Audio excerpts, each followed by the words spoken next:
મિત્રો, બાંગ્લાદેશ અત્યારે ગંભીર અસ્થિરતાના તબક્કામાંથી પસાર થઈ રહ્યો છે, જ્યાં લઘુમતીઓ વિરુદ્ધની હિંસા અને ભારત વિરોધી સૂત્રાચારોએ જોર પકડ્યું છે. આગામી ચૂંટણીઓ પર અનિશ્ચિતતાનું જોખમ તોળાઈ રહ્યું છે. ત્યારે આ ગંભીર પરિસ્થિતિ વચ્ચે રશિયાએ ભારત અને બાંગ્લાદેશ વચ્ચેના તણાવને ઘટાડવા અપીલ કરી છે.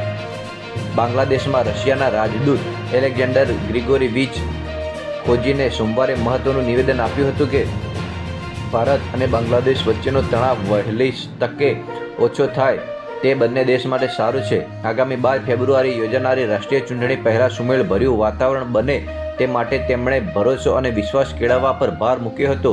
જોકે તેમણે સ્પષ્ટ કર્યું હતું કે રશિયા કોઈના આંતરિક મામલામાં દખલ નથી કરી રહ્યું, પરંતુ પરિસ્થિતિ વધુ ન બગડે તે માટે સમજદારી ભર્યું પગલું ભરવું જરૂરી છે. બાંગ્લાદેશના પૂર્વ મંત્રી મોહિબુલ હસન ચૌધરીએ દેશની ખરાબ હાલત વિશે એક મોટો ખુલાસો કર્યો છે. તેમણે સીધો આરોપ લગાવ્યો છે કે ઢાકા અને ચટગાંવ જેવા મોટા શહેરોમાં જે હિંસા અને અંધાધૂંધી જોવા મળે છે તેની પાછળ અત્યારની સરકારનો હાથ છે.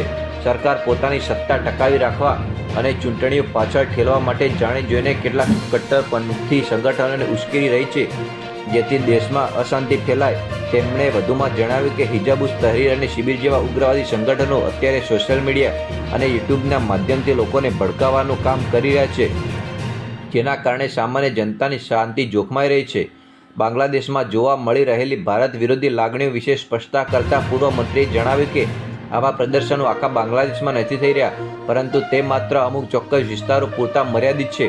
તેમણે ચોંકાવનારો ખુલાસો પણ કર્યો છે કે કટ્ટરપંથીઓ મદ્રેસાના નિર્દોષ વિદ્યાર્થીઓને બળજબરીથી આ વિરોધ પ્રદર્શનોએ સરઘસોમાં ખેંચી લાવે છે. આ વિદ્યાર્થીઓને એવી ધમકી આપવામાં આવે છે કે જો તેઓ પ્રદર્શનમાં નહીં જોડાય તો તેમની પાસેથી રહેવા અને જમવાની પાયાની સુવિધાઓ છીનવી લેવામાં આવશે.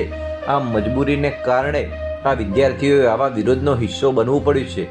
12 ફેબ્રુઆરી 2026ના રોજ યોજાનારી ચૂંટણીઓ માટે રશિયાએ પણ તૈયારી બતાવી છે. રશિયન રાજદૂતે જણાવ્યું કે તેઓ બાંગ્લાદેશના ચૂંટણી પંચ સાથે સંપર્કમાં છે અને સત્તાવાર આમંત્રણ મળ્યા બાદ ચૂંટણી નિરીક્ષકો મોકલવા અંગે વિચારણા કરશે.